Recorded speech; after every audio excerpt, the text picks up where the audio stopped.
Hi hello welcome to our channel Sravanthi Bolloju home vlogs.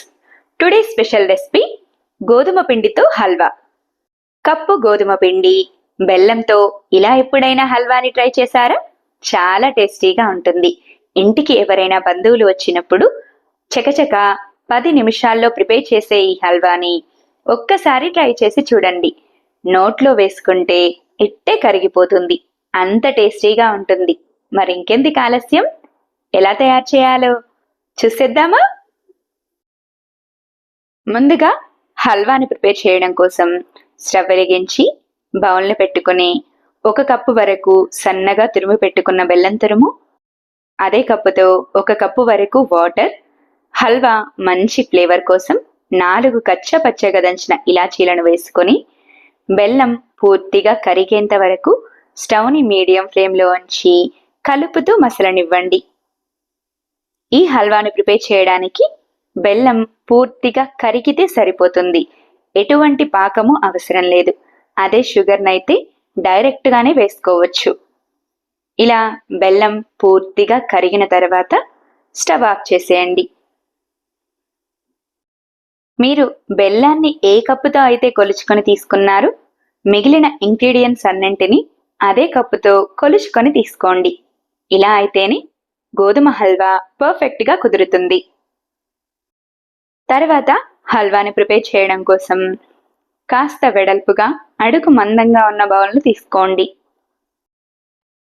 ముందుగా బెల్లాన్ని ఏ కప్పుతో అయితే తీసుకున్నారో అదే కప్పుతో 1/2 కప్పు వరకు నెయ్యిని వేసుకోండి. నా దగ్గర మేజరింగ్ కప్ ఉంది గనక వేరొక కప్పుతో వేస్తున్నాను. మీ దగ్గర మేజరింగ్ కప్ లేకపోతే అదే కప్పుతో 1/2 కప్పు వరకు నెయ్యిని తీసుకోండి.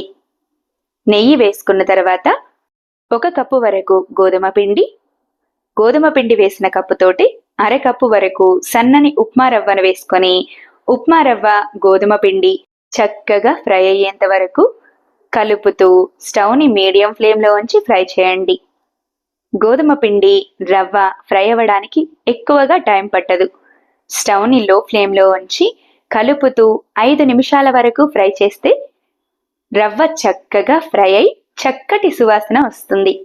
ఇలా వస్తే గోధుమ పిండి, రవ్వ పర్ఫెక్ట్గా ఫ్రై అయినట్టు.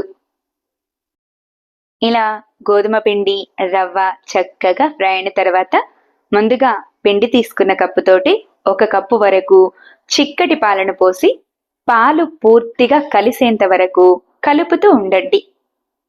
పాలు వేయగానే పిండి ఇలా ఉండలు కట్టేస్తూ ఉంటుంది. అలాంటప్పుడు స్టవ్ని లో ఫ్లేమ్లో ఉంచి ఆపకుండా కలుపుతూనే ఉండండి. ఇలా పాలు, పిండి పర్ఫెక్ట్గా కలిసిన తర్వాత ముందుగానే ప్రిపేర్ చేసి పెట్టుకున్న బెల్లం రసాన్ని వేసేయండి. అయితే బెల్లంలో అక్కడక్కడ నలకలు ఉంటాయి కాబట్టి టీ స్ట్రైనర్తో స్ట్రైన్ చేసి హల్వాలోకి వేసేయండి. బెల్లం రసాన్ని పూర్తిగా ఒకేసారిగా వేసేయండి. ఇలా బెల్లం రసం అంతా వేసుకున్న తర్వాత స్టవ్ని మీడియం ఫ్లేమ్లోకి టర్న్ చేసుకుంటూ బెల్లం రసం మొత్తం కలిసేలా బాగా కలుపుకోండి. హల్వాలో బెల్లం రసం పూర్తిగా కలిసిన తర్వాత మరొక 1/2 కప్పు నెయ్యిని తీసుకొని కొద్దిగా హల్వాలోకి నెయ్యిని వేసుకుంటూ హల్వా మొత్తం కలిసేలా బాగా కలుపుకోండి. చివరగా నెయ్యి వేస్తేనే హల్వా ఫ్లేవర్ చాలా బాగుంటుంది. 1 కప్పు నెయ్యి వద్దనుకుంటే 1/2 కప్పు వరకు ఆయిల్ని తీసుకొని మిగతా 1/2 కప్పు వరకు నెయ్యిని వేసుకోండి. ఆయిల్ని ముందుగా గోధుమ పిండి ఫ్రై చేసేటప్పుడు వేసుకొని నెయ్యిని మాత్రం ఇలా హల్వా మొత్తం ప్రిపేర్ చేసుకున్న తర్వాత కొద్దిగా వేసుకుంటూ హల్వా మొత్తం కలిసేలా బాగా కలుపుకోండి.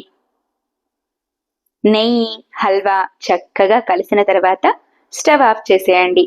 స్టవ్ ఆఫ్ చేసిన తర్వాత సన్నగా చాప్ చేసిన డ్రై ఫ్రూట్స్ తరుగును వేసి ఇలా అయినా సర్వ్ చేసుకోవచ్చు. కానీ హల్వా తయారీనే కాదు, సర్వింగ్ కూడా కాస్త స్పెషల్గా ఉండాలంటే ఇలా ఒక గుంతగరిటను తీసుకొని దానికి ముందుగానే నెయ్యిని అప్లై చేసి సన్నగా చాప్ చేసిన డ్రై ఫ్రూట్స్ను గరిటెలో వేసుకొని ఇలా ప్రిపేర్ చేసుకున్న హల్వాను కొద్దిగా గరిటెలోకి వేసుకుంటూ కాస్త ప్రెస్ చేసి ఇలా ప్లేట్లోకి వేసుకున్నారంటే హల్వా చూడటానికి కూడా చాలా కలర్ఫుల్గా ఉండి పిల్లలు కానీ పెద్దవాళ్ళు కానీ ఒక్క స్పూన్ హల్వా కూడా మిగలకుండా తినేస్తారు. అంత టేస్టీగా ఉంటుంది మరి ఇంకెందుకు ఆలస్యం, సింపుల్గా రెడీ అయ్యే స్వీటే కాబట్టి మీరు కూడా తప్పకుండా ట్రై చేసేయండి. నా వీడియో గనుక మీకు నచ్చినట్టయితే లైక్ చేయండి. ఇలాంటి మరెన్నో ఇంట్రెస్టింగ్, టేస్టీ, హెల్దీ రెసిపీస్ కోసం నా ఛానల్ని సబ్స్క్రైబ్ చేయండి. ఈ గోధుమ పిండితో హల్వాను మీరు కూడా తప్పకుండా ట్రై చేసి ఎలా వచ్చిందో కామెంట్ చేయండి. Thanks for watching. Wait for new recipe daily 6 AM.